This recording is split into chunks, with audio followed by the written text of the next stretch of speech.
इस चैप्टर 4 में हम लोग एयर के बारे में बात करेंगे। जो ह्यूज ब्लैंकेट ऑफ एयर है हमारे अर्थ के सरफेस के ऊपर, इसको बोलते हैं एटमॉस्फेयर। ये एटमॉस्फेयर हमें सन की किरणों से बचाता है। इस एटमॉस्फेयर की बहुत अलग अलग लेयर्स हैं, उसको देखेंगे। इस एटमॉस्फेयर में बहुत सारे फिनोमिना हो रहे हैं। इस एटमॉस्फेयर में जो परमानेंट विंड्स चल रही हैं, जो टेम्परेरी विंड्स चल रही हैं, उसका हल्का फुल्का आइडिया लेंगे। हम लोग बहुत डेप्थ में नहीं जाएंगे क्योंकि बहुत डेप्थ हायर क्लासेस में डिस्कस होगी। फिर उसकी वजह से जो अलग अलग तरीके की रेनफॉल होती है उसके बेसिक्स को यहाँ पे समझने की कोशिश करेंगे। तो इस चैप्टर को शुरू करते हैं। एयर को फ्रेंड्स क्लास 7 ज्योग्राफी की किताब चल रही है यहाँ पे। शुरू करने से पहले फ्रेंड्स आपसे बोल दूं कि आप इस वीडियो को फटाक से एक लाइक का बटन दबा दीजिए। जितना ज्यादा आप लाइक का बटन दबा देंगे उसमें आपको कुछ जाएगा नहीं और इन वीडियोस को थोड़ा यूट्यूब प्रमोट कर देगा। उसके बाद अगर आप इन किताबों को डाउनलोड करना चाहें तो उसका एनसीईआरटी का लिंक नीचे डिस्क्रिप्शन बॉक्स में दे रखा है, इसको डाउनलोड करके पढ़िए। सरकार ने काफी पैसा खत्म करके किताबें बनवाई हैं, बहुत अच्छी हैं। अब देखिए, सबसे पहले यहाँ पे एक छोटा सा फैक्ट लिख रखा है। इस फैक्ट को देखते हैं, लेफ्ट साइड पे देखिए, दिख रहा है आपको। देखिए, carbon dioxide release in the atmosphere creates a green house effect bye trapping the heat radiated from the earth. अगर आपने मेरे पहले के एनसीईआरटी की वीडियोस को ध्यान से देखा है तो ये आपको पता होगा। देखिए, कार्बन डाइऑक्साइड एक ग्रीन हाउस गैस है। ग्रीन हाउस गैस क्यों है? क्योंकि इन ग्रीन हाउस गैसेस का काम ये होता है कि सन से जो हीट आ रही है उस हीट को ये डायरेक्टली तो एब्जॉर्ब नहीं कर पाती हैं, लेकिन सन की हीट पहले अर्थ की सरफेस को हिट करेगी, अर्थ की सरफेस से हीट रिफ्लेक्ट होगी और उस रिफ्लेक्टेड हीट को ये ग्रीन हाउस गैसेस एब्जॉर्ब करके इधर उधर रेडिएट करती हैं, जिसकी वजह से जो हमारा एटमॉस्फेयर है वो गर्म हो जाता है। बहुत सारी ग्रीन हाउस गैसेस होती हैं, इनमें से एक ग्रीन हाउस गैस है आपकी कार्बन डाइऑक्साइड। ठीक है, तो इसीलिए इन ग्रीन हाउस गैसेस को ग्रीन हाउस गैस कहते हैं। Carbon dioxide green house gas है क्योंकि ये ग्रीन हाउस इफेक्ट करती है, यानी कि सन की एनर्जी को ट्रैप करके ये हमारे एटमॉस्फेयर को गर्म करती है। अब ये ग्रीन हाउस गैसेस हैं, इसीलिए हमारे अर्थ पे आज की डेट में लाइफ है। ना हमारा अर्थ बहुत ज्यादा ठंडा है और ना हमारा अर्थ बहुत ज्यादा गर्म है। क्यों नहीं गर्म है? देखिए, अगर ये ग्रीन हाउस गैसेस ना होती तो क्या होता? दिन के समय पे जो सूरज की किरणें हैं वो इतनी ज्यादा गर्म हो जाती कि सरफेस में जो भी होता वो जल जाता, अगर ये ग्रीन हाउस गैसेस ना होती। और रात के समय पे पृथ्वी एक फ्रोजन, कह सकते हो कि आप फ्रोजन प्लेनेट होती, यहां सिर्फ ठंडी ठंडी होती, बहुत माइनस में चले जाते टेम्परेचर। ये ग्रीन हाउस गैसेस हैं जिन्होंने एक, कह सकते हो कि आप एक बड़ा सुंदर बैलेंस बना रखा है। उस बैलेंस में ये जो लाइफ है वो सरवाइव कर पा रही है। ओके, अब ये जो ग्रीन हाउस गैसेस का बैलेंस था ये मिलियंस ऑफ ईयर्स से बना हुआ था। इस बैलेंस को तोड़ा किसने? तो भाई ह्यूमंस हर चीज के लिए रिस्पॉन्सिबल है। ह्यूमंस ने इस बैलेंस को तोड़ा है। कैसे तोड़ा है? भैया, हमारा एटमॉस्फेयर अब ग्रीन हाउस गैसेस से एक्सेसिवली भर रहा है। आप जो फैक्ट्री चलाते हैं जिसमें आपके काम की चीजें बनती हैं वो बहुत सारा फ्यूम्स छोड़ती हैं, बहुत सारी धुआं छोड़ती हैं, पॉल्यूशन करती हैं। जो कार चलाते हैं आप, जो बाइक चलाते हैं, ट्रांसपोर्ट में जो जो व्हीकल्स का प्रयोग होता है उससे बहुत सारा धुआं निकलता है। तो इन धुओं से आपका नाइट्रोजन ऑक्साइड्स निकलते हैं, सल्फर ऑक्साइड्स निकलते हैं। These nitrogen oxides and sulphur oxides ये बहुत सारी चीजों में रोल प्ले करते हैं। इनकी वजह से एसिड रेन भी होती है।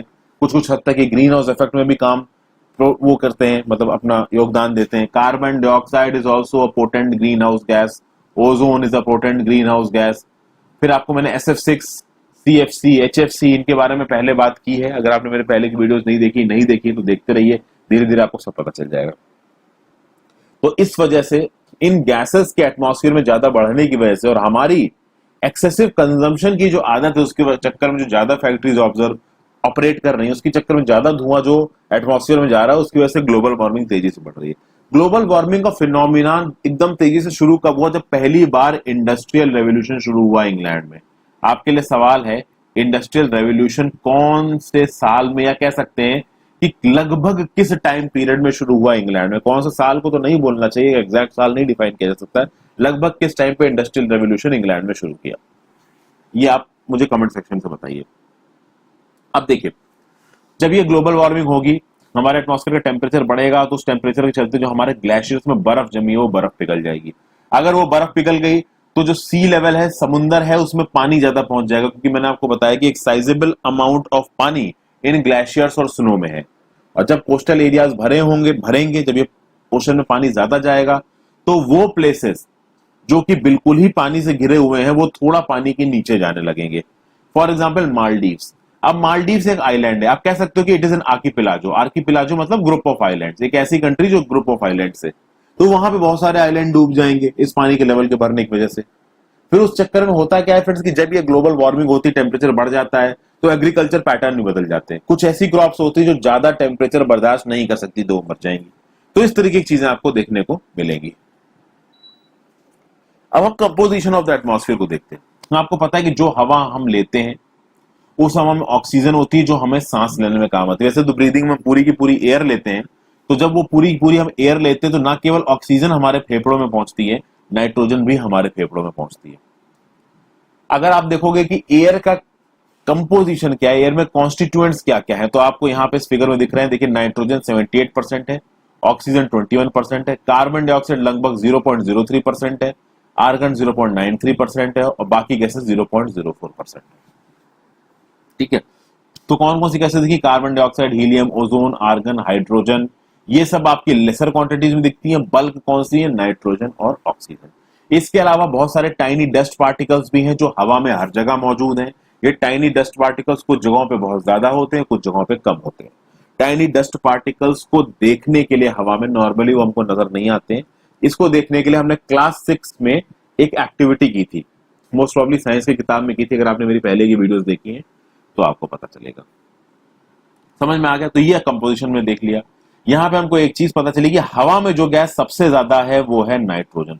जो लोग नोट्स बनाने के पर्सपेक्टिव से चीजें देखते हैं वो इस जो ग्राफ है एयर के कंपोजिशन का, इसको जरूर बना लें और ग्लोबल वार्मिंग की डेफिनेशन लिख लें, ग्रीन हाउस इफेक्ट क्या है और ग्रीन हाउस गैसेस कौन कौन सी होती है, कहीं पे जॉट डाउन कर लें।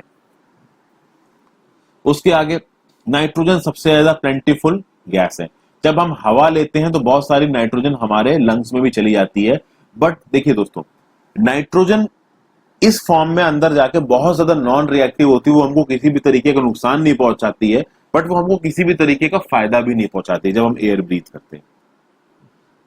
हमारे शरीर को हल्का फुल्का नाइट्रोजन की जरूरत होती है जो हमको अपने खाने पीने से मिलता रहता है। प्लांट्स को भी नाइट्रोजन की जरूरत होती है, ठीक है। लेकिन चूंकि हम लोग नाइट्रोजन को इनहेल करते हैं, जैसे अपनी ब्रीदिंग में लंग्स हमारी नाइट्रोजन में आती है फिर बाहर भी निकल जाती है, ओके। प्लांट सीधे सीधे इस नाइट्रोजन को ब्रीद नहीं कर सकते। मैंने आपको बताया कि प्लांट की लीव्स में स्टोमेटा होता है, उस स्टोमेटा के थ्रू गैसियस एक्सचेंज होता है, उसके थ्रू ऑक्सीजन को लेना, कार्बन डाइऑक्साइड को छोड़ना, इस तरीके की चीजें होती हैं। तो रेस्पिरेशन के प्रोसेस में मैंने आपको बताया कि प्लांट्स भी ऑक्सीजन इनहेल करते हैं और कार्बन डाइऑक्साइड को एक्सहेल करते हैं। फोटोसिंथेसिस में वो कार्बन डाइऑक्साइड को ज्यादा कंज्यूम करते हैं और ऑक्सीजन को ज्यादा रिलीज करते हैं, तो ओवरऑल प्लांट्स ऑक्सीजन ज्यादा रिलीज करते हैं।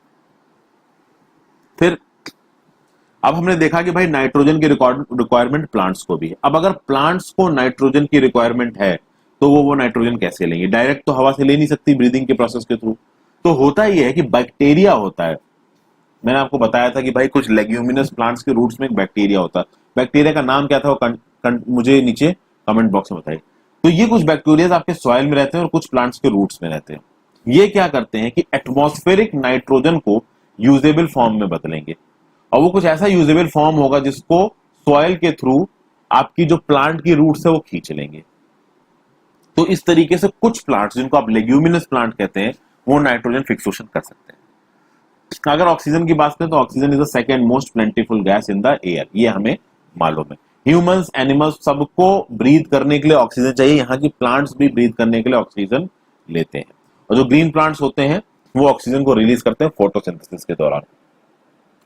तो इस तरीके से जो ऑक्सीजन का कंटेंट है वो हवा में कांस्टेंट रहता है। कैसे कांस्टेंट रहता है कि भाई जो ह्यूमंस हैं और जो एनिमल्स हैं वो ऑक्सीजन ब्रीथ कर रहे हैं और कार्बन डाइऑक्साइड बाहर निकाल रहे हैं।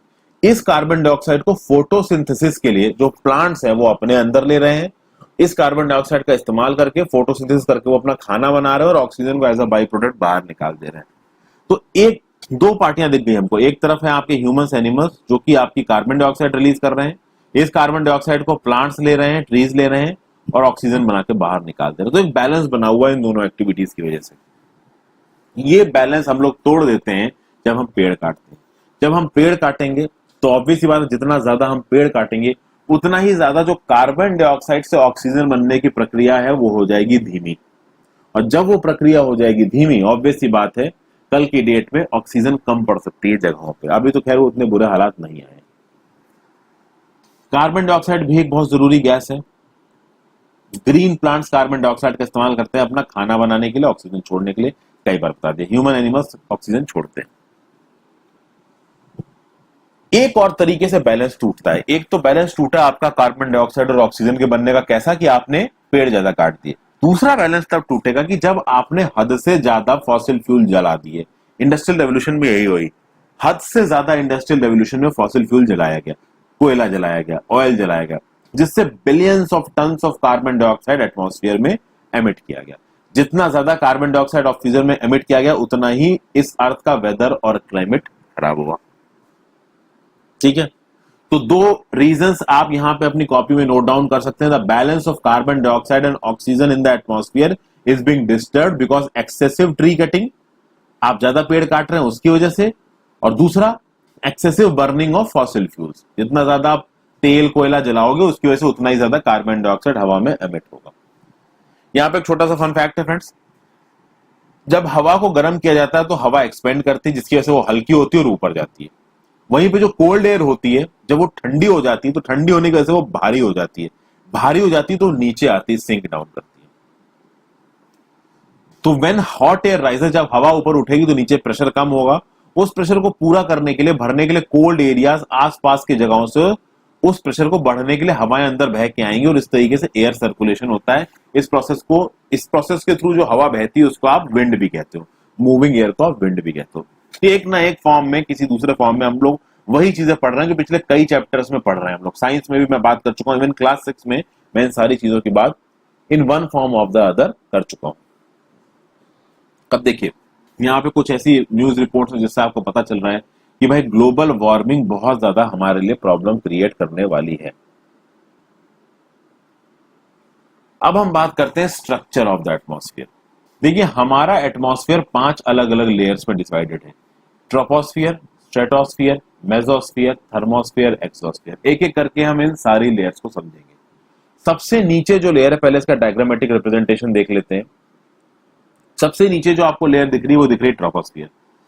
यहां पे दिखा रहा है लगभग 10 किलोमीटर तक की हाइट पे एवरेज, मतलब सी लेवल से लेके 10 किलोमीटर तक की हाइट पे आपको ट्रोपोस्फियर मिलेगा। इक्वेटर पे ट्रोपोस्फियर की हाइट ज्यादा होती है, पोल्स पे ट्रोपोस्फियर की हाइट थोड़ी कम होती है। फिर इसके ऊपर चले जाएंगे तो अच्छा, एक बात और, ट्रोपोस्फियर और स्ट्रेटोस्फियर की जहां पे बाउंड्री होती है उसको आप बोलते हो ट्रोपोपास। ट्रोपोपास हर जगह एक ही हाइट पे नहीं होगा, अलग अलग जगहों पे वो अलग अलग हाइट पे होगा।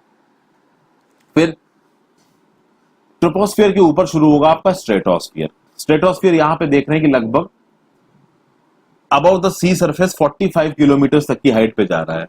ठीक है, एक एवरेज बात हो रही है यहां पे। उसके ऊपर आया मेसोस्फियर। मेसोस्फियर लगभग 85 kilometre above the sea level जा रहा है। और थर्मोस्फियर ये आपका और ऊपर जा रहा है। तो इस तरीके से चीजें ऊपर जाती चली जा रही हैं। ओके,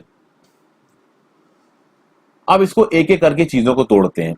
सबसे जरूरी लेयर हमारे लिए है ट्रोपोस्फियर, क्योंकि ये मोस्ट इंपॉर्टेंट लेयर है एटमॉस्फेयर की। क्यों इंपॉर्टेंट है? क्योंकि सारी human life, animal life, plant life इसी ट्रोपोस्फियर में सरवाइव कर रही है। Human life, animal life, plant life. अब यहाँ पे वो एनिमल और प्लांट मत जोड़ लीजिएगा जो ओशंस में है, वो भाई ओशनिक इकोसिस्टम में सर्वाइव करते हैं। लेकिन आप देखोगे कि ओशनिक सिस्टम, अब वो तो हाइड्रोस्फीयर का हिस्सा हो गया, एटमॉस्फेयर का हिस्सा तो है नहीं ओशनिक इकोसिस्टम। पर ट्रोपोस्फियर की बात करते हैं। ट्रोपोस्फियर की एवरेज हाइट है 13 किलोमीटर।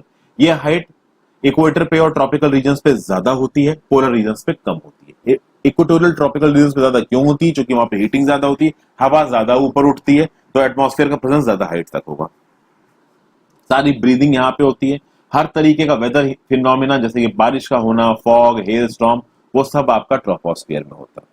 ट्रोपोस्फियर जब खत्म होगा तो आएगा ट्रोपोपॉज। उस ट्रोपोपॉज के ऊपर आपका शुरू होगा क्या? स्ट्रेटोस्फियर। स्ट्रेटोस्फियर का इस फिगर में आप देख पा रहे हैं एरोप्लेन। जब आप बात करोगे एरोप्लेन कौन से लेन में उड़ता है, ये बहुत ही कॉमन और सवाल है, नॉर्मल सवाल है, इन सब सवालों के लिए तैयार रहिएगा। तो देखिए, एरोप्लेन उड़ते हैं फ्रेंड्स आपके कहां पे? स्ट्रेटोस्फियर में। क्यों? क्योंकि स्ट्रेटोस्फियर में वर्टिकल मूवमेंट ऑफ एयर नहीं होता। अब आप पूछोगे भाई ये वर्टिकल मूवमेंट ऑफ एयर क्या होता है? तो वर्टिकल मूवमेंट ऑफ एयर होता है, जैसे कि अगर आप हमारे ट्रोपोस्फियर वेदर फिनोमिना की बात कर लो तो आपको पता है फ्रेंड्स, अनइवन हीटिंग होती है, कहीं पे ज्यादा हीट आ रही, कहीं पे कम हीट आ रही। उस अनइवन हीटिंग के चलते जहां पे हवा गर्म है वो ऊपर जाएगी, जहां पे हवा ठंडी है वो नीचे जाएगी। तो ऊपर नीचे जाने की वजह से वर्टिकल मूवमेंट ऑफ एयर होता है। और अगर आप एरोप्लेन को एक ट्रोपोस्फियर की जगह पे उड़ाओगे तो वहां पे वर्टिकल मूवमेंट ऑफ एयर के चलते और दूसरे वेदर फिनोमिना के चलते वो प्लेन बहुत ज्यादा, आप कह सकते हैं कि उसमें टर्बुलेंस होगा और एक्सीडेंट होने के चांस भी बढ़ सकते हैं। इसलिए इस प्लेन को स्ट्रेटोस्फीयर में उड़ाया जाता है। चूंकि स्ट्रेटोस्फीयर की खास बात यह होती है, यहां पे वेदर फिनोमिना बहुत कम होते हैं। This layer is almost free from clouds and associated weather phenomena, making conditions most ideal for flying aeroplanes. ठीक है, ये एक्सटेंड करता है लगभग 50 किलोमीटर की हाइट पे, इसकी मैंने आपको बात बताई दी है। एक और खास बात होती है स्ट्रेटोस्फीयर की, इसमें होती है भाई ओजोन लेयर। ठीक है, उस ओजोन लेयर से हम अपने आप को हार्मफुल अल्ट्रावायलेट रेडिएशन से बचाते हैं, यूवी रेडिएशन से बचाते हैं, जो सर से हमारे सरफेस की तरफ आती है। ओके, स्ट्रेटोस्फीयर एक ऐसी लेयर है फ्रेंड्स, आप जब ऊपर जाते जाओगे, ट्रोपोस्फीयर में ऊपर जाओगे टेम्परेचर गिरेगा, ठंडी बढ़ती जाएगी, और ऊपर जाते जाओगे स्ट्रेटोस्फीयर में ठंडी बढ़ती जाएगी। एक जगह ऐसी होगी जहां पे आपकी टेम्परेचर बढ़ेगा। क्यों टेम्परेचर बढ़ेगा? क्योंकि वहां पे ओजोन लेयर है, उस ओजोन लेयर में सन की लेयरें पड़ रही है, जिसकी वजह से कुछ केमिकल रिएक्शंस हो रहे हैं जहां पे हीट बढ़ रही है। तो स्ट्रेटोस्फीयर एक ऐसी लेयर है जहां पे थोड़ी बहुत आपको टेम्परेचर बढ़ता मिल सकता है बिकॉज ऑफ ओजोन लेयर। फिर भाई स्ट्रेटोस्फीयर जहां पे खत्म होगा, जहां पे मेसोस्फीयर शुरू होगा, उसको आप बोलोगे स्ट्रेटोपॉज। मेसोस्फीयर क्या है भाई? तीसरी लेयर एटमॉस्फेयर की, स्ट्रेटोस्फीयर के ऊपर है, 80 किलोमीटर की हाइट पे है, और इस लेयर में जब आपके मीटियोराइट्स घुसते हैं तो वो बर्न करना शुरू कर देते हैं। ओके, मीटियोर्स, मीटियोराइट्स और मीटियोराइट्स के बीच का फर्क मैं पहले बता चुका हूं, हर बार नहीं बताऊंगा। आगे बढ़ते हैं, थर्मोस्फीयर की बात कर लेते हैं। थर्मोस्फीयर की खास बात होती है फ्रेंड्स कि यहां पे जो टेम्परेचर होता है ना, वो बहुत तेजी से बढ़ता है हाइट बढ़ने के साथ। अब आप देख रहे हो कि हम हाइट पे जा रहे हैं, तो जब हाइट से जैसे जैसे ऊपर जा रहे हैं, तो जैसे जैसे ऊपर जा रहे हैं वैसे वैसे एटमॉस्फेयर थिन होता जा रहा है। एटमॉस्फेयर के थिन चलते जो ग्रीन हाउस इफेक्ट था, जो इधर उधर हीट का फेंकना था, वो भी कम होता जा रहा है। उसके चलते टेम्परेचर कम होना चाहिए, लेकिन थर्मोस्फीयर में टेम्परेचर बढ़ता होता है। क्यों? क्योंकि थर्मोस्फीयर में नाइट्रोजन और ऑक्सीजन होती है, और ये नाइट्रोजन और ऑक्सीजन सन की इनकमिंग रेडिएशंस को इधर उधर रेडिएट करती है, जिसकी वजह से टेम्परेचर थर्मोस्फीयर में बढ़ता है। लेकिन अगर कोई चीज आपकी आप बाहर की तरफ फेंकते हो, मतलब पृथ्वी से बाहर की तरफ फेंकते हो, और वो थर्मोस्फीयर, जैसे आपने सैटेलाइट लॉन्च किया, कोई और चीज लॉन्च की, जब वो थर्मोस्फीयर से निकलेगी तो अगर वहां पे टेम्परेचर बढ़ रहा है तो ऑब्वियस बात है वो जलनी चाहिए, बर्निंग के चांस होते हैं। तो देखिए, बर्निंग के उतने चांस नहीं होते, मैं बताता हूं क्यों। क्योंकि जो थर्मोस्फीयर है वहां पे जो हवा है वो अभी भी बहुत पतली है, एटमॉस्फेयर है वो अभी भी बहुत पतला है। तो उस पतले एटमॉस्फेयर के चलते जो हीटिंग इफेक्ट है वो बहुत कम होगा, जो एक्चुअल में गर्मी होगी वो बहुत कम होगा। देखिए, मैंने हीटिंग बताई थी आपको 3 तरीके से होती है, रेडिएशन, कंडक्शन, कन्वेक्शन। मैंने आपको बताया था कि कंडक्शन और कन्वेक्शन में मीडियम्स की जरूरत है, और रेडिएशन वैक्यूम में भी हो सकता है। लेकिन इस रेडिएशन के चलते इतनी गर्मी नहीं पहुंच पाती है थर्मोस्फीयर में कि कोई सैटेलाइट या फिर कोई चीज आप अर्थ की सरफेस से लॉन्च कर रहे हो और वहां जलने लगे। और कंडक्शन, कन्वेक्शन थर्मोस्फीयर में ना के बराबर है, जिसके चलते में भले ही इस एटमॉस्फेयर में, इस लेयर में, इस एटमॉस्फेयर की इस लेयर में यहां पे टेम्परेचर बढ़ रहा हो, लेकिन कोई भी चीज उतनी तेजी से जलेगी नहीं। इस थाइमोस्फीयर का एक पार्ट है जिसको आप बोलते हो आइनोस्फीयर, और ये आइनोस्फीयर आपका रेडियो ट्रांसमिशन में मदद करता है। This ionosphere is somewhere in between 80 and 400 kilometres from the earth surface. तो रेडियो वेव्स जो ट्रांसमिट होती है ना अर्थ से दूसरी जगह जाने के लिए, तो ऊपर फेंका जाता है, ऊपर की तरफ उनको फेंका जाता है, क्योंकि पता है कि जैसे ही रेडियो वेव्स आइनोस्फीयर में पहुंचेंगी, ऑब्वियसली बात है, ये आइनोस्फीयर एंड रेडियस को, वेव्स को वापस रिफ्लेक्ट करेगा और ये वापस अर्थ की सरफेस की तरफ आएंगी। और इस थर्मोस्फीयर के जब आप ऊपर जाओगे तब आएगा आपका exosphere. Exosphere upper most layer है एटमॉस्फेयर की। यहाँ पे हवा बहुत ज्यादा पतली है, हीलियम और हाइड्रोजन जैसी गैसेस यहाँ पे फ्लोट करती हैं, and this is basically a gateway to the space, ये एक्सोस्फीयर। तो आई होप आपको यहाँ पे ये चीजें मैं बहुत अच्छी तरीके से समझा पाया हूं। आगे बढ़ते हैं।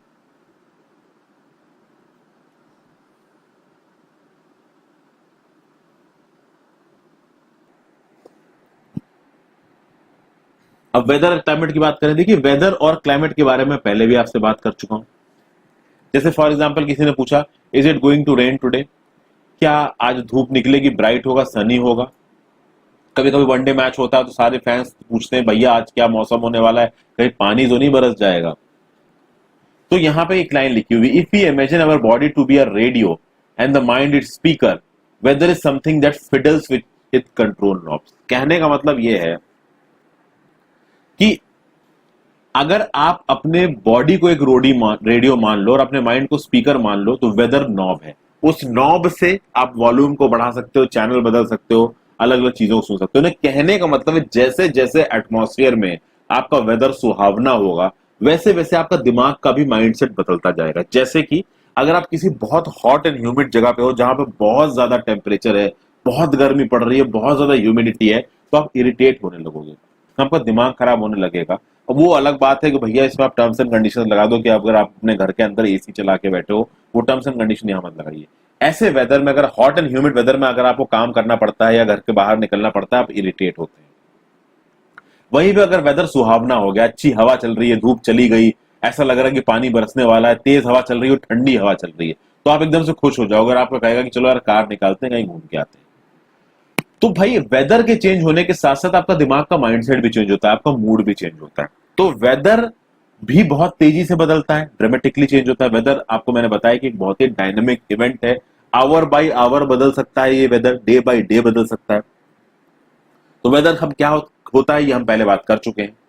अगर आप एक जगह की एवरेज वेदर कंडीशंस को एक बड़े टाइम पीरियड में नापें, 25 से 35 साल के टाइम स्केल पे नापें, तो फिर वो बन जाएगा क्लाइमेट। तो weather is a day to day, hour to hour, week to week event, और क्लाइमेट एक बहुत लंबे टाइम स्केल के लिए बात हो रही है, कम से कम 25 सालों के लिए। ये मैं पहले के एनसीईआरटीज में भी आपसे बात कर चुका हूं। अच्छा, यहां पे एक फन फैक्ट है कि मान लीजिए कि सन कुछ अमाउंट ऑफ एनर्जी रिलीज करता है, तो अर्थ को कितनी एनर्जी मिलती है। अगर मान लीजिए सन इतने अमाउंट ऑफ एनर्जीज को रिलीज कर रहा है, यानी यूनिट 10, 100, 1000, 10,000, लाख 10 लाख, करोड़ 10 करोड़, ठीक है, तो 200 करोड़, आप समझ लीजिए कि अगर सन 200 करोड़ ऑफ यूनिट्स बाहर फेंक रहा है, रिलीज कर रहा है, तो केवल एक यूनिट हमारे अर्थ पे पहुंच रही है, और वो एक यूनिट हमारे अर्थ की पूरी लाइफ प्रोसेस को ड्राइव कर रही है। जितनी भी एनर्जी हमारे अर्थ पे है, उसका अल्टीमेट सोर्स सन है। और अगर 200 करोड़ यूनिट सन बाहर फेंक रहा है, तो उसमें से एक यूनिट हमारा अर्थ को पूरा मिल रहा है। और आपको पता है कि हम सारी यूनिट का इस्तेमाल नहीं करते। टेम्परेचर की बात करेंगे, उस पर जाने से पहले यहाँ पे कुछ मेजरिंग इंस्ट्रूमेंट्स देख लेते हैं। देखिए, थर्मामीटर टेम्परेचर को मेजर करता है। थर्मामीटर के भी हमने पहले टाइप्स देखे थे, क्लिनिकल थर्मामीटर होता है, लेबोरेटरी थर्मामीटर होता है, जो पहले के एनसीईआरटीज में आपने पढ़े होंगे अगर आपने देखी है तो। फिर बैरोमीटर की बात कर ली जाए तो बैरोमीटर आपका एटमॉस्फेरिक प्रेशर को मेजर करता है।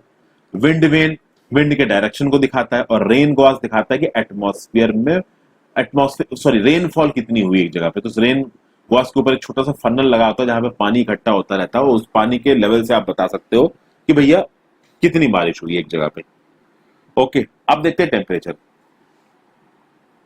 जो टेम्परेचर आप फील करते हो हवा में, एक्चुअली वो एटमॉस्फेयर का टेम्परेचर होता है। तो आप कह सकते हो डिग्री ऑफ हॉटनेस और coldness of the air is known as temperature. और टेम्परेचर एटमॉस्फेयर का ना केवल दिन और रात में बदलता है, वो सीजन टू सीजन बदलता है। आपको पता है कि भैया विंटर सीजन में टेम्परेचर ज्यादा होगा, विंटर सीजन में टेम्परेचर कम होगा, ठंडी होगी। समर सीजन में टेम्परेचर ज्यादा होगा, गर्मी होगी। जो बीच के सीजन होगा, जो मानसून सीजन होगा, उसमें मीडियम टेम्परेचर होगा, ना ज्यादा गर्म होगा ना ज्यादा ठंडा होगा। तो season by season temperature vary कर रहा है, डे और नाइट में भी टेम्परेचर वेरी। जैसे अगर रेगिस्तानों में चले जाइए, तो रेगिस्तानों में दिन में बहुत गर्मी होगी और रात में आपको ठंडी महसूस हो सकती है। ठीक है, आगे देखिए। एक और चीज जो फैक्टर, एक और ऐसा फैक्टर जो कि टेम्परेचर को अफेक्ट करता है, वो होता है इंसोलेशन। इंसोलेशन मतलब भैया कितनी इनकमिंग सोलर रेडिएशन अर्थ पे आ रही है। Insolation is the incoming solar energy intercepted by the earth, मतलब कितनी सोलर रेडिएशन अर्थ पे पड़ी। अब ऑब्वियस सी बात है, आपको पता है कि ज्यादा सोलर रेडिएशन ट्रॉपिकल एरियाज में और इक्वेटोरियल एरियाज में सन पे पड़ती है। अगर आप ट्रॉपिकल एरियाज के बाहर की तरफ चलते चले जाएंगे, टेम्परेट और पोलर रीजन की तरफ चले जाएंगे, तो सन की उतनी ही कम एनर्जी वहां पे जाएगी। तो ये इंसोलेशन ऑब्वियस सी बात है आपका इक्वेटर पे और ट्रॉपिक्स पे ज्यादा होगा, और उसके बाहर आप जाएंगे तो इंसोलेशन धीरे धीरे धीरे धीरे कम होता जाएगा। यानी कि जैसे ही जैसे आपका लैटिट्यूड बढ़ता जाएगा, वैसे वैसे आपका insolation, the amount of solar energy intercepted by the earth, वो कम होती जाएगी। इसलिए पोल्स पे भाई जो सोलर एनर्जी पहुंचती है वो बहुत कम होती है, और उसी तरीके से टेम्परेचर भी घटता जाएगा। इक्वेटोरियल रीजन्स में, ट्रॉपिकल रीजन्स में टेम्परेचर ज्यादा होता है, और वहीं पे अगर आप टेम्परेट रीजन में चले जाएंगे तो टेम्परेचर सुहावना हो जाएगा, और भैया आप बिल्कुल पोलर रीजन में चले जाएंगे तो टेम्परेचर माइनस में चला जाएगा। ओके, अब यहां पे एक फैक्ट दे रखा है कि if the earth temperature rises too high it would become too warm for some crops to grow. अगर एक जगह का टेम्परेचर, अर्थ का टेम्परेचर बहुत ज्यादा बढ़ जाता है किसी एक जगह पे, तो बहुत सारी क्रॉप्स तो उगेंगी नहीं, क्योंकि बहुत सारी क्रॉप्स को उगने के लिए ऑप्टिमम अमाउंट ऑफ टेम्परेचर चाहिए।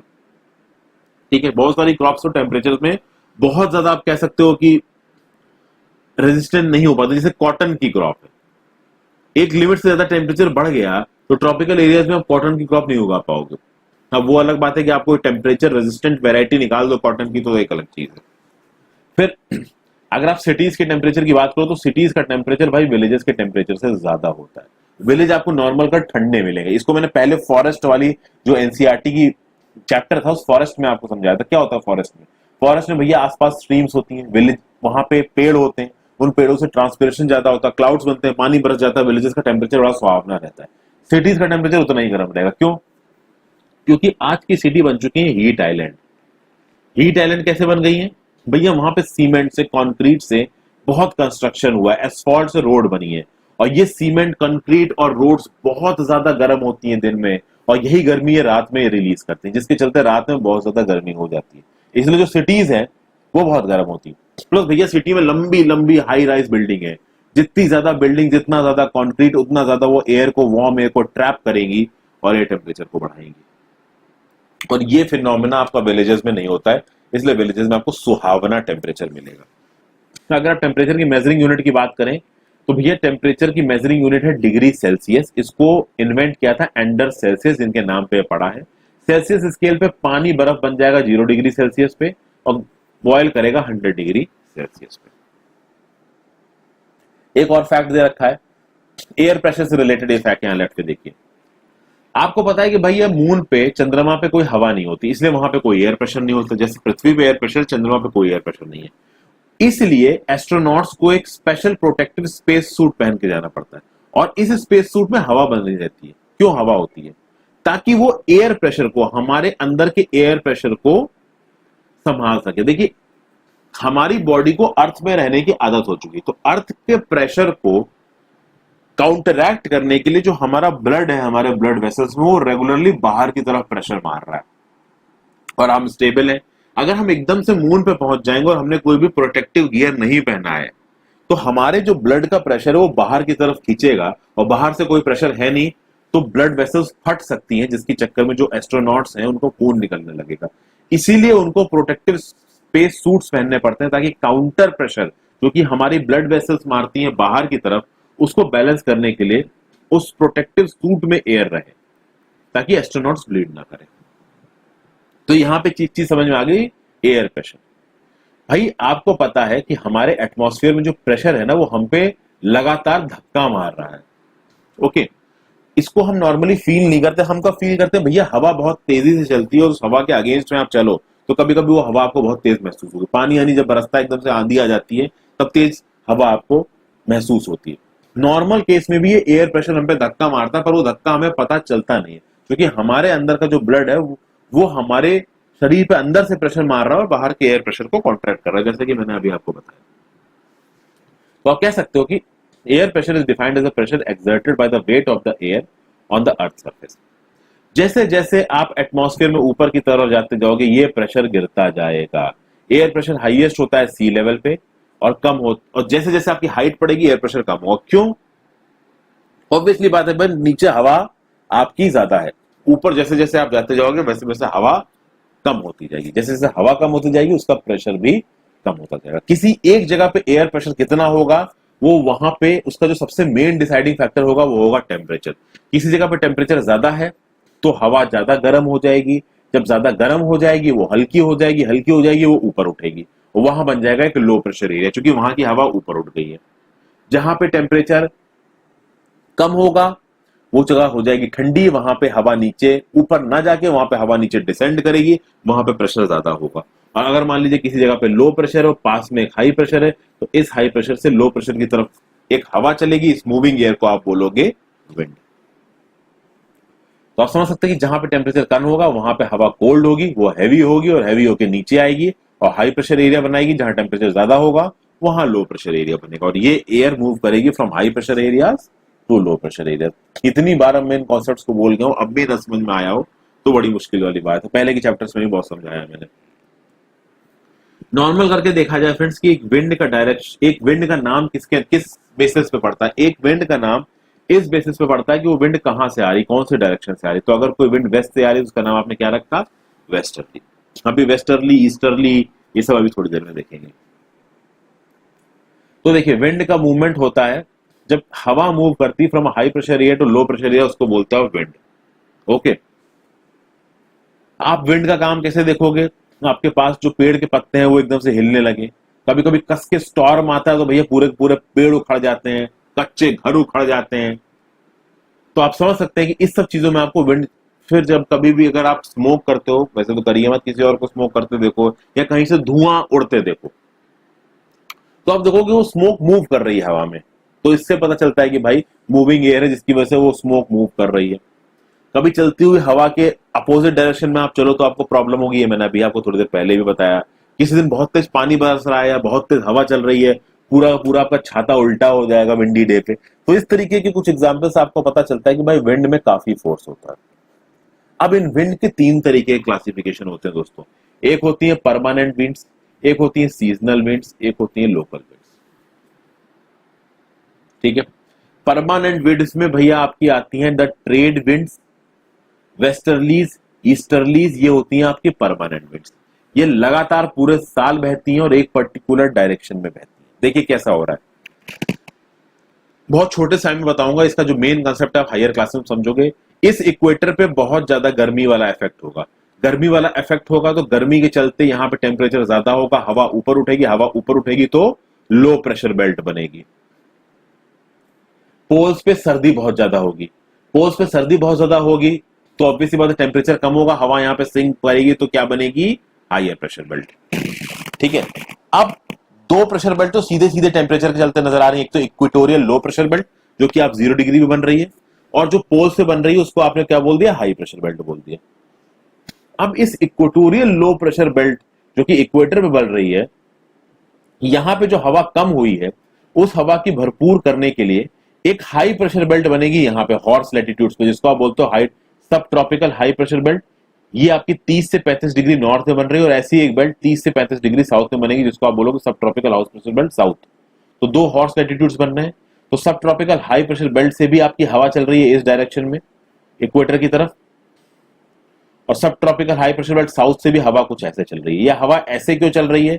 ये कोरियालिस इफेक्ट की वजह से चल रही है। ठीक है, ये क्या होता है इसको मैंने अपने पहले वाली वीडियोस में समझाया था और आगे वाली क्लासेस में भी समझाऊंगा। अभी इसलिए नहीं समझाऊंगा क्योंकि टॉपिक अभी का नहीं है, अभी बेकार में टाइम बहुत ज्यादा जाएगा। फिर उसी तरीके से देखिए यहाँ पे हाई प्रेशर बेल्ट बन रहा है फ्रेंड्स पोल्स पे। इस हाई प्रेशर बेल्ट को बैलेंस करने के लिए एक सब पोलर लो प्रेशर बेल्ट बनेगा लगभग 60 डिग्री नॉर्थ लैटिट्यूड पे और हवा कुछ ऐसे चलेगी जिसको आप पोलर स्टर्लीज कर रहे हैं। ऐसा एक फिनोमिना आपका साउथर्न हेमिस्फीयर में भी होगा। इन चीजों को ठीक तरीके से समझने के लिए एक और किसी हायर क्लास में समझेंगे। अगर आप अभी समझना चाहते हैं तो मेरी ज्योग्राफी की प्लेलिस्ट में जाइए, वहां पे मैंने इन पे वीडियोस बना रखी हैं, वहां पे आप जाके देख सकते हैं।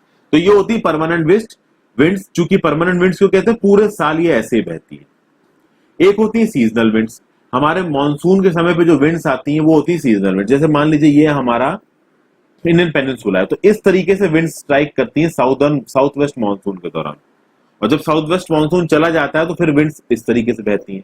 तो इसको आप बोलते हो सीजनल रिवर्सल ऑफ विंड्स। ये यूपीएससी प्रीलिम्स में सवाल भी आया कि भाई the seasonal reversal of winds, ये बेसिकली मानसूनल फिनोमेना है। फिर कुछ होते हैं फ्रेंड्स लोकल विंड्स। देखिए लोकल विंड्स की खास बात होती है कि ये किसी एक पर्टिकुलर एरिया में बहती हैं और किसी ईयर के एक पर्टिकुलर टाइम में बहती हैं, इसलिए इनको लोकल विंड कहा जाता है।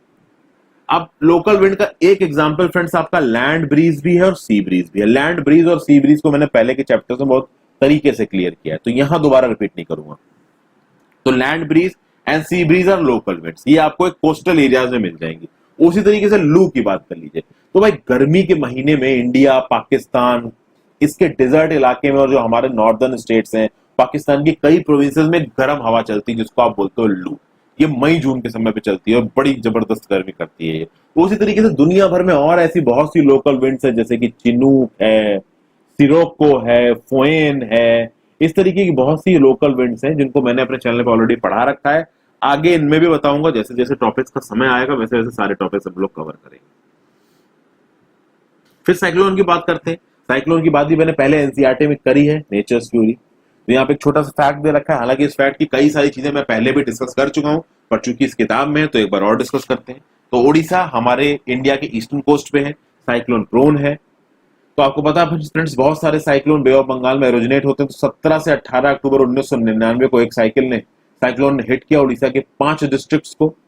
उसके बाद एक और साइक्लोन आया 29 अक्टूबर 1999 को। भैया इतनी तबाही मची, जबरदस्त विंड वेलोसिटी, रेन और टाइडल सर्ज था। 260 किलोमीटर प्रति घंटे की विंड्स चल रही थी, 36 घंटे तक ये विंड चलती रही। भैया ट्रीज उखाड़ मारे, कच्चे, जब सोचिए एक ट्री को उसके जड़ से उखाड़ दिया तो कच्चे जो हाउसेज होते हैं थैच्ड रूफ वाले वो तो उड़ ही जाएंगे। बहुत सारे इंडस्ट्रियल शेड्स के टीन उड़ गए, बहुत सारे हाउसेज उड़ गए, टेलीकॉम कम्युनिकेशन लाइंस पूरी की पूरी उखड़ गई। 3 दिन तक लगातार पानी बरसता रहा, रेन्स अंदर आ गई। एकदम से जब साइक्लोनिक विंड्स आई उसके चलते टाइडल वेव्स उठी जो 20 किलोमीटर अंदर आ गई, कोस्टल मतलब कोस्ट से 20 किलोमीटर तक अंदर आई थी। और एकदम से जो 7 से 10 मीटर ऊंची टाइडल वेव उठी ना, तो भैया क्रॉप को तो तबाह कर ही दिया, बहुत सारे लोगों की जानें भी चली गई इसमें। ठीक है, ये जो साइक्लोन था ये ओरिजिनेट हुआ था गल्फ ऑफ थाईलैंड में, पोर्ट ब्लेयर के नॉर्थ ईस्ट में 25 अक्टूबर 1999 को। नॉर्थ ईस्ट वर्ड डायरेक्शन में चला, ठीक है, और नॉर्थ वेस्टवर्ड डायरेक्शन, सॉरी, अगर यहां से हुआ है, ये गल्फ ऑफ थाईलैंड है, तो यहां से नॉर्थ वेस्टवर्ड डायरेक्शन। जरा इसका एक बार मैप देखते हैं।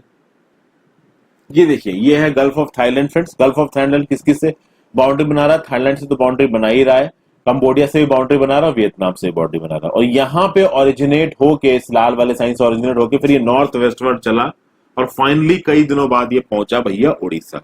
उड़ीसा में 29 अक्टूबर 10:30 बजे सुबह एराज्मा और बालीकुड़ा के बीच में इसने स्ट्राइक किया। भैया उड़ीसा में तो तबाही मचा डाली, भुवनेश्वर, कटक और 28 कोस्टल टाउन्स में बवाल मच गया। 13 मिलियन, 1,30,00,000 लोगों पे इफेक्ट पड़ा। कितने सारे लाइफ स्टॉक मर गए, कितनी सारी फसल, आपकी वेजिटेबल्स की, फ्रूट्स की, चावल की फसलें बर्बाद हो गई। टाइडल सर्ज के चक्कर में कितना सारा एग्रीकल्चरल लैंड इनफर्टाइल हो गया।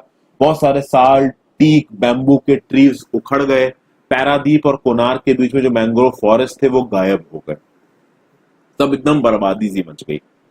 ठीक है, तो ये हमने एक फैक्ट देखा। अब देखिए यहाँ पे 2-3 तरीके की रेनफॉल्स दिखा रखी है फ्रेंड्स। कन्वेक्शनल रेनफॉल है।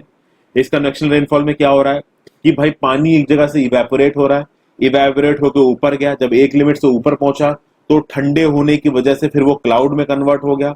और जब क्लाउड अपनी वाटर होल्डिंग कैपेसिटी को छोड़ देते हैं तो वो रेन के फॉर्म में नीचे बरसने लगता है।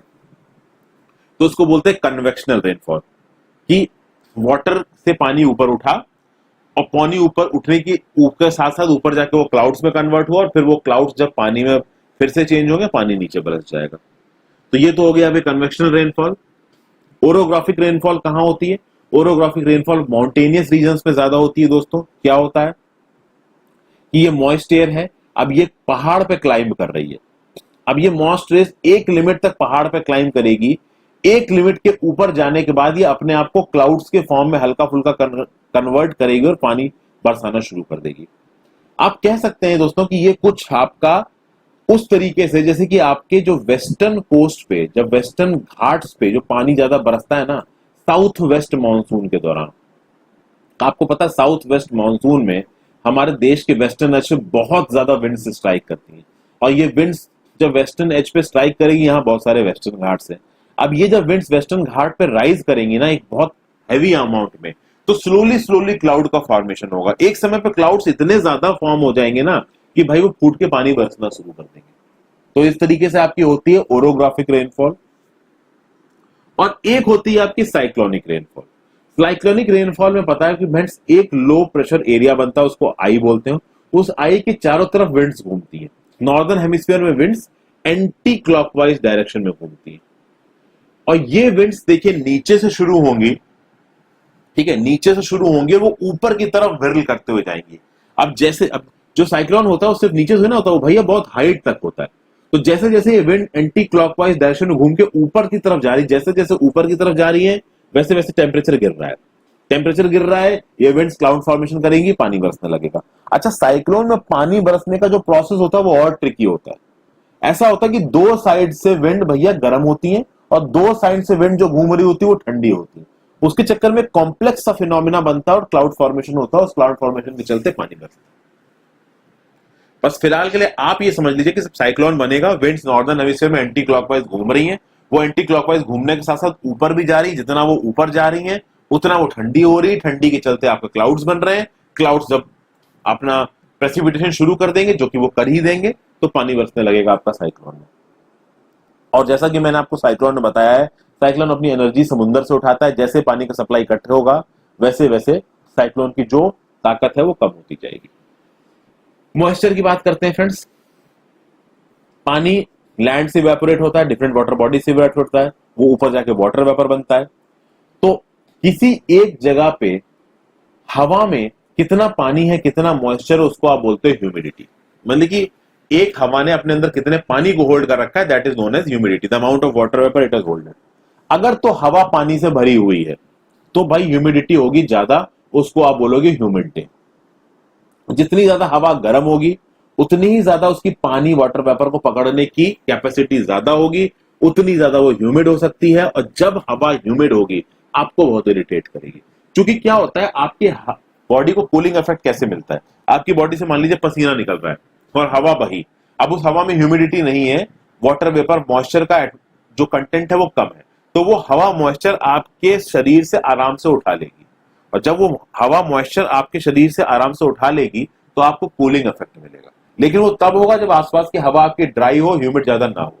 अगर तो हवा ह्यूमिड, उसमें ऑलरेडी वाटर कंटेंट ज्यादा है, वाटर वेपर ज्यादा है, तो वो आपके शरीर से हवा उठाएगी ही नहीं, जिसके चक्कर में आपके शरीर पे जो पसीना है वो जाएगा ही नहीं, तो आप और इरिटेट करोगे। क्योंकि ह्यूमिड डे के दिन जो हमारे चारों तरफ हवा होती, कोस्टल एरियाज में जो हवा होती है उसमें ऑलरेडी बहुत वाटर वेपर होता है, तो वो आपके शरीर से मॉइस्चर को नहीं उठाएगी, तो गर्म तो करेगी करेगी और कोई भी कूलिंग इफेक्ट नहीं देगी। इसलिए आप ज्यादा इरिटेटेड फील होगे ह्यूमिड डे के दिन। तो ह्यूमिड डे के दिन आपके कपड़े आप बहुत मुश्किल से सूखेंगे, आपका पसीना आसानी से इवेपोरेट नहीं होगा, इसलिए आपको बहुत अनकंफर्टेबल लगेगा। तो इस तरीके की चीजें होती हैं। फिर जब ये वाटर वेपर ऊपर उठना शुरू होता है तो भाई ठंडा होता है, ठीक है। ठंडा होने के साथ साथ भाई this water vapour condenses causing formation of droplets of water, ठीक है। तो ऊपर गया, कंडेंस हुआ, water of droplets of water में बदल गया। ये ड्रॉपलेट्स ऑफ वाटर जब एक जगह पे बहुत बड़े मासेस में मिलती हैं तो वो बन जाती हैं क्लाउड्स। अब जब तक इन क्लाउड्स ने इन पानी को रोक लिया तब तक तो ठीक है, जब नहीं रोक पाया तो प्रेसिपिटेशन शुरू हो गया, बारिश शुरू हो गई। तो ये होता है आपका phenomena, simple phenomena convectional rainfall का। कुछ कुछ ऐसा फिनोमिना आपका इस ओरोग्राफिक रेनफॉल और साइक्लोनिक रेनफॉल में भी हो रहा, पर अलग तरीके से हो रहा। ओरोग्राफिक रेनफॉल में क्लाउड फॉर्मेशन में और बारिश के फॉर्मेशन में माउंटेन का मेजर रोल है, तो साइक्लोनिक रेनफॉल में साइक्लोन के घूमने का मेजर रोल है, ठीक है। इसका और एक आप देखें अगर फ्रेंड्स, मॉइस्चर के होने का हवा में, तो जेट प्लेन्स होते हैं, जेट प्लेन्स जब स्काई में उड़ते हैं, अगर वो एक ऐसे एटमॉस्फेयर में उड़ रहे हैं जहां पे हवा का मूवमेंट कम है, तो आपने भी इस फिनोमिना को कभी ना कभी देखा होगा कि बहुत ऊंचाई पे जो जेट प्लेन्स उड़ रहे होते हैं, ऐसा लगता है कि पीछे एक व्हाइट ट्रेल छोड़ रहे हैं। वो एक्चुअली व्हाइट ट्रेल आपका उनके इंजन से निकला हुआ मॉइस्चर होता है, ठीक है ना। और अगर जहां पे वो मॉइस्चर निकाल रहे हैं, अगर वहां पे मूवमेंट ऑफ एयर ज्यादा नहीं है, तो ये मॉइस्चर आपको कुछ देर के लिए वहां पे नजर आएगा, आपकी नेकेड आई से भी नजर आएगा, ओके। तो एक्चुअली में हवा के मूवमेंट ना होने की वजह से वो जो प्लेन पीछे की तरफ एग्जॉस्ट निकाल रहा है, जो स्मोक निकाल रहा है, मॉइस्चर निकाल रहा है, वो डिसिसिपेट नहीं हो रही, चूंकि हवा की मूवमेंट नहीं है, तो वो एक व्हाइट ट्रेल की तरह आपको नजर आता है, ठीक है। फिर आगे हम बात करें, एक तरीके से आप कह सकते हो कि that is a formation of cloud, small clouds. फिर जो प्रेसिपिटेशन लिक्विड फॉर्म में नीचे सरफेस पे पहुंचता है उसको आप बोलते हो बारिश, रेन। जो ज्यादातर हमारा ग्राउंड वाटर है वो इसी रेन वाटर से बना है। पानी बरसा, उस पानी को ये कह सकते हो कि आप पेड़ की जड़ों ने धीरे धीरे धीरे धीरे सीप करके सॉइल के थ्रू ग्राउंड वाटर एक्टिफायर्स में पहुंचा दिया। तो ये प्लांट्स प्रिजर्व करते हैं पानी को। ओके, अच्छा मान लीजिए कभी कभी आपने देखा होगा कि पहाड़ों के साइड में भी बहुत सारे ट्रीज उगाते हैं। अब कई बार होता है कि पहाड़ों के थ्रू रास्ता बनाने के बाद ये बहुत सारे ट्रीज काट दिए जाते हैं, उसके क्या घाटा है? अगर आप ट्रीज काट दोगे पहाड़ों पे, खासकर वेस्टर्न घाट्स के जो पहाड़ उस पे बहुत ट्रीज है, तो अगर आप वो ट्रीज को काटते हो तो जो पानी होगा ना रेन वाटर का, वो उस बेयर माउंटेन पे बहेगा, जिसके चलते लो लाइंग एरियाज जहां पे एक बस्ती हो सकती है, जहां पे एक सेटलमेंट हो सकती है, वहां पे एकदम से बाढ़ आ सकती है। तो तीन तरीके की रेनफॉल मैंने देखी फ्रेंड्स, आप बताइए हमको, convectional rainfall, orographic rainfall, cyclonic rainfall.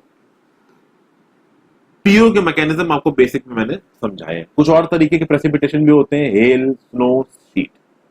तो आप समझ सकते हैं कि rainfall is very important for the survival of plants के लिए, एनिमल्स के लिए। फ्रेश वाटर हमारे अर्थ सरफेस पे रेनफॉल से ही आता है, यानी कि आप कह सकते हो कि ओशन का पानी जो कि हम नॉर्मल तरीके से इस्तेमाल नहीं कर सकते, बहुत गंदा है, उसको प्योरीफाई करके फ्रेश वाटर के फॉर्म में हमारे धरती तक लाने में जो सबसे मेजर रोल है वो है रेनफॉल का। और उस रेनफॉल को कराने में एक बहुत मेजर रोल है ट्रीज का, और इस चीज को काट के हम अपने पेड़ों में कुल्हाड़ी मार रहे हैं। तो ये था पूरा एनसीईआरटी का एक्सप्लेनेशन फ्रेंड्स। आई होप ये एक्सप्लेनेशन आपको पसंद आया हो। अगर थोड़ी सी भी ये वीडियो पसंद आई हो तो फ्रेंड्स इस वीडियो को लाइक जरूर कर लीजिए और चैनल को सब्सक्राइब कर लीजिए। ऐसा करने में आपका तो कुछ जाएगा नहीं, इतना कर देंगे तो आप मेरे लिए काफी कुछ कर देंगे। Thank you for watching friends, have a great day.